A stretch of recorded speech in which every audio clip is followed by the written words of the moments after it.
Alliance Recruitment, we're based in New Zealand and we're 100% owned and operated by a Samoan family.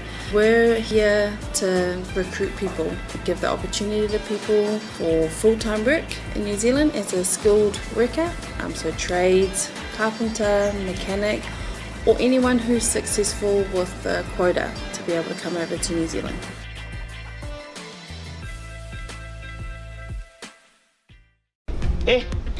Ka leilo me a faise le wa madiu matko inga bo leilo po fe ama se puti se ma awa ke poli cha wa faila insure ashe yo ka wa ba iPhone fang faisa ulo fe me fe ya ulo na ke no fenga venga ngar fam ma sa ka ma la faila insure Ke poni se ko mai san mai ola ese kala ol nga sa faila insure ko inga ke ni sa nga ku mga media ko ipe po e wi lisa ya ile insure ko inga se yo la ka heo usui ol ofisa ma ave pepa madiu o lawin siwa e au wala se te nga tupe mole lumana i manuia e mole puipuinga tau tupe o lo soifua e tua ia le whanau e tina por tamao le ainga mai mawhai ona tonu no atu mo so se mahua anga i te whina ngalo iai ale mwhai roa sau ka koe ko wha makana na o ke polo le mwhai le lo se wala e le si lo la se kama so Samoa Life le insiua mo tangata nuu o Samoa.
E a filme do oficial se sai disso lá no como ele faz no para e eu não pode lá que vai no telefone é o fatimo e ao papel do telefone isso não tá lá só no papel de Palota e a o de yang sai do que tem mundo e mundo e a menina aí se sai de mundo por essa uma forma de Palota e mai do tonu mai pole ni mera de o le ni so na yo nga do nga fa bai pen ni so na fa ko ni si wo bala ni le ni wa de ni ko ni se do lo ba me mana na mi no ni ta fa so no na ni na ba na tu wa ni te fi ban fa ban ma ke da ka Tapi apa yang boleh lah dia boleh sampai kalau Samoa ada lagi atua boleh find number.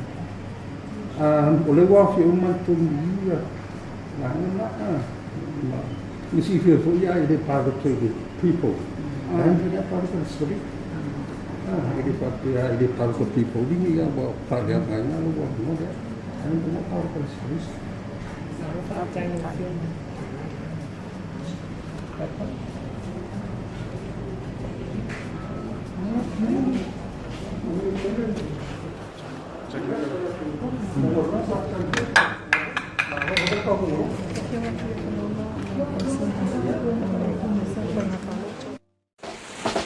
Samoa's natural waters are special.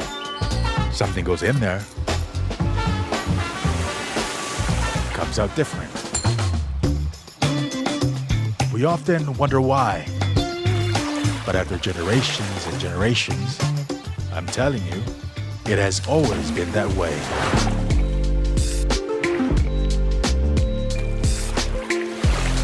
Of course, things don't always turn out the way you expect.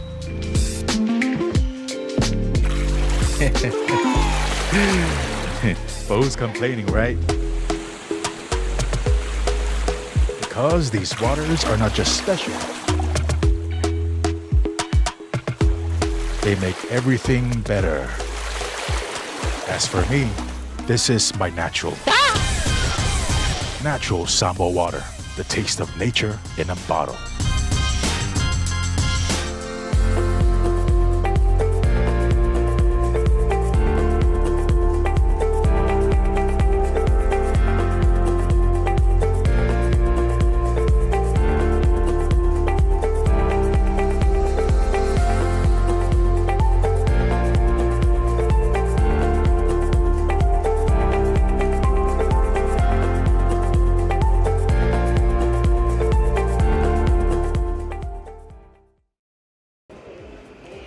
Te whaatala whaatu Samoa, po whelava le tū o le ke lope ia po Samoa po inei o lo mwhaiona e maua maili nei po kalame. Ia o le tu sa watu le tātou whaasala langa inei le ofiso whenga Palota I mulinu. Pei ona silafia o le asole ni whataunu wai le Palota la ititi o le Itumalo Vaimauga numero 3 sa ili ai se lātou sui whaipule. Talu ona vanoa le no foa Itumalo o le afio o le Itumalo o Itumalo le sa tawa veina le tofi la fionga ya tapnu pali Nikoli Han o le sola le na ama fatino ile le Palota la tito le Itumalo to tolu sui tau basa fa pena ona tau pituli ni leia a tau banga ia o la fionga ya fionga I mali I plus to malatai utai le wo o ile sa tau ba le sui a tuto tasi pol independent ia le fionga ya lautimu ia wele se va ai ia o le suita o balna mai le vaenga whaapai o le whaatuatua I le tua Samoa tasi ia whatasi ai ma le fionga ya Samoa le atinganga e ono soli tamali I timani ia o le sui o le vaenga whaapai o lo opuipuia ia tatau o le tangata ia le HRPP e se fulu tolu whale Palota sa whapena na whaonga ina I le aso le tūlai valu le tāiau na tatala ai ia whale Palota ia tapuri le tolu ia e tūwhatasia I lona ia male au whainga po le tūwhatasinga o le resort o le whai unga whenga Palota peo no tūsa o tuai le tātou a whaasalaunga I mai whale Palota la nei e se fulu tolu au fiela I o Palota Samoa la fionga ia whianga I mali I mai le e whakasa ia e kalisi o e whakasa mangiangi e lima o le e whakasa o le metutisi mangiangi e tolu o le e whakasa I whaatoia e se fulu Palota na ia mawaina le e whakasa I matau tu te tolu se fulu pena ma le e whakasa matau tu e lua o le e kalesia e uti leone I leone ia e se fulu lima Palota na mawai o le Palota e whakasa tanu manono e ono o le whale Palota me tutisi tau na mangu e tasi o le Palota e whakasa e loi mata a paula e wha o le si a Palota e whakasa e vai lima e iwa kwa lamale e a Palota me tutisi wawala e se furutasi ia male Palota muli o le whakasa i malo o le me tutisi malo le lei e tolu Palota na ia mawainai o la whainga na o whaitaunga Palota e tusai male whaiunga lo iai le so le fionga ia whengai mali e se lau ia Palota na ia mawaina o la fionga ia lau timu ia o suita o vaa le fast ma le Palota e whakasa e mangiangi e tolu se lau tolu tasi Palota me to tisi mangiangi e lua se lau valuono o le si Palota e whakasa e whaatoia e se lau lua tolu o le Palota e whakasa e matau tutai e tolu se fulu maleono e whakasa o le Palota e whakasa e matau tuta e lua se fulu lua o le Palota le AOG po le Assembly of God i Leone e fitu se fulu maletasi fitu tasi o le si Palota le whakasa e tanu namnono e se lau tolu wiva tasi tolu wiva o le Palota me to tisi i tanu namanono e lua se fulu valu o le si Palota le whakasa e loi mata o paula e tolu se fulu iwa Palota me tisi pauta e ono se fulu maleono o le Palota e whakasa e vai lima e se lau lua tasi o le Palota me tisi vai i wawala e se lau se fulu lima tasi lima ia ma le Palota katolito malo le lei e fa se fulu valu o le tu ofa inga o Palota na maua e la fionga ia lau timu ia e tasi le afe fa se lau lua se fulu ma le lima tasi fa lua lima ia ma le suita o va muli o la fionga ia Samoa mai le Palota e whakasa i maniangi e se fulu wiva Palota na maua Palota me tisi maniangi e lua se fulu faa o le Palota e whakasa i whatoia e se lau ma le faa tasi o faa o le Palota e whakasa i matau tutai e faa se fulu lima o le Palota e whakasa i matau tuta e se lau lima se fulu ma le faa tasi lima faa o le Palota le Assembly of God po le AOG Leone e ono se fulu ma le tasi ono tasi o le Palota e whakasa i tanu ngā manono e lua se lau se fulu tasi o le Palota me to tisi i tanu ngā manono lava e lua se fulu iwa o le si Palota e whakasa i loi mata o paula e tolu se fulu faa ia ma le Palota me to tisi papauta e lima se fulu fitu o le Palota e whakasa i vai lima e se lau faa lua Palota na mawai o le Palota katolito e wawala e valu se fulu ia ma le Palota la muli katoliko e malolo le lei e fa se fulu ma le valu i le tua whainga o le whaitaunga mua o Palota na maua la fionga ia sa mau e tasi le afe i ma le ona se fulu ma le valu o isi Palota o tatu Palota fo ia whapitoa po special votes ia e ono se fulua i lātou sa whapena o na Palota ai.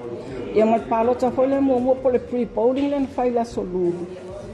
E toa se lau fit se fulu e sa le stale Palota. Ia pe taina o le se lau lua se fululua i lātou sa whapena o na Palota i le aso. O le whatua o ma whaatanoanga ma le komisino whainga Palota la fionga foi atu ia Filolo Johnny Stanley. Ma o le lau taatia papeta o toi whapele whai unga o le tātou Palota. Ona o le tau nu umai ia Palota foi mai i savai. E le ngata le nā. O tae ao lai le tūla se fulu lua le wha moe. E tu whatasia ai ia le tau ia whaitaunga atua le Palota po le whaitaunga lunga lua le Palota peitai. Ona o lea iei se whaale tonu le tātou tau le nei taim o lea ua whapea mai la fionga komisina. Ua tau fionga whainga malanga le wā Upolu ma savai. Ma a whaila e o tae au e misi le wā le ono pa le wā le walu. Ia lona winga, o le ata otoa ia le whaitanga whaalua le Palota, tu sai mali tūla pono o le awha tino ina le asonga fua. Ia le taimi nei, pe ana tautanga mai e lunga lau papa. Ia le atoanga le nā o lo ta atia mai e po o ta oto mai e ia le whai unga le tatou whainga Palota i le aso. E pe ana sili mai whai o lo awa noa e le e mwhaina tu upatisia ia le tau a whai po e lea o Palota. A o tau unga lava na whapoponga sa whapena o na halo atu iai ia le tātou pokalame. E tau whaatatia mai se ata o le tūlanga lo tātia mai e le whai unga le Palota. I lona whaitaunga mua. Ia, a tonu o le o te lenga o le au whainga po le foi o la whapenana. Tau aveina le na fō le Itumalo. Ia o la whapena o na tātou wa tālia le asa tai au. A misi tai au. Ia o lona winga o le aso fua le vai aso fōu. Ia o le whaato a mawai le ato anga atoa. Ma le whaitaunga aloa ia. O le whainga Palota a le Itumalo. Vaimauga numero 2. Ia o se talanga tātou le nā o le tātou wa whaiunga le whainga Palota le nei aso a tonu. Tātou to e whailoa i le vai aso fōu. Po o tai au fōi. Fua lava i lunga po le ale tūlanga o i le tau. Ia o na mawai le au te lenga. Ia o le tātou Palota, a e whaasoifua, ma ia manuia le weekend, partai.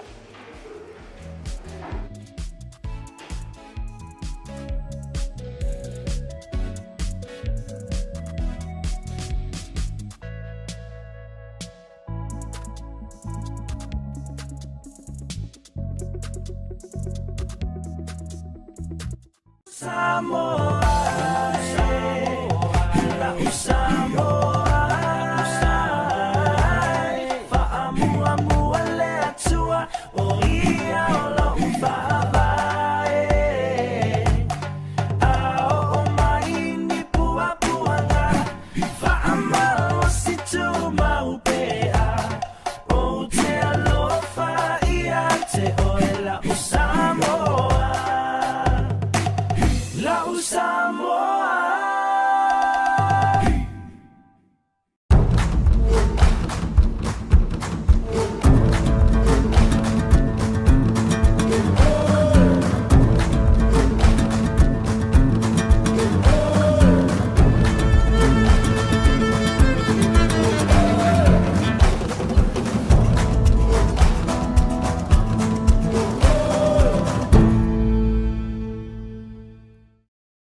Whainga taia o e ona tausa ilisa tupe mō maliu.